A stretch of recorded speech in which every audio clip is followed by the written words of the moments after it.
মুহতারাম হাজিরিন, আজকের জুমার আলোচনার বিষয়বস্তু হলো হজ ইশকের শেষ মাকাম।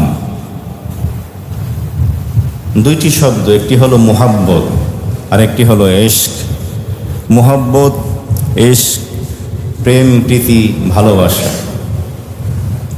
তবে এই দুই শব্দের ভিতরে অনেক পার্থক্য রয়েছে।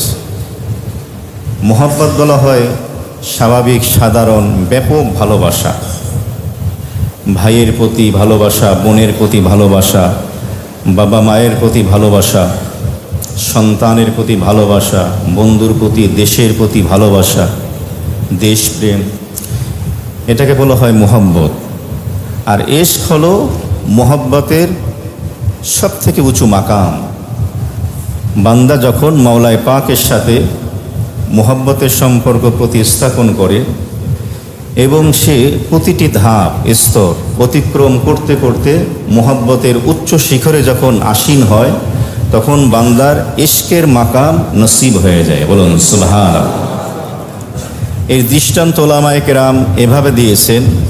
অনেক বৃক্ষ এবং গাছ লক্ষ্য করে দেখবেন, ওই গাছের একদম উপরি মাথায় মূল অংশটা থাকে, কচি পাতা থাকে। কখনো এমন হয় ডালাপালাগুলো, পাতাগুলো শুকিয়ে শুষ্ক হয়ে পড়ে যায়, ভেঙে যায়, কিন্তু উপরের যেই অংশ, মূল কচি পাতা, সবুজ পাতা এখনও অক্ষত রয়েছে, বিদ্যমান আছে।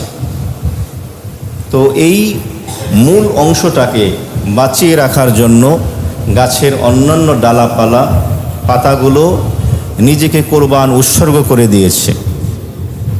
পরবর্তীতে আবার সেই বৃক্ষটি তার বিদ্যমান সেই মূল কচি পাতার মাধ্যমে আবার সেই গাছটি ডালাপালা, শাখা প্রশাখায়, পত্রে পল্লবিত হয়ে ফুলে সুসজ্জিত হয়, আবার পূর্ণাঙ্গ একটি বৃক্ষে রূপান্তরিত হয়।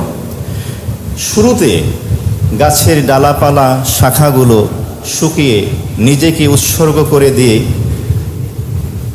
গাছের উঁচু অংশের যেই মূল কাণ্ডের উপরে নিজেদেরকে উৎসর্গ করেছিল, তাকে বাঁচিয়ে রেখেছিল। ওই উপরের মূল অংশকে বলা হয় আশাকা, অর্থাৎ মুহাব্বতের সর্বশেষ স্তর, ইশকের মাকাম।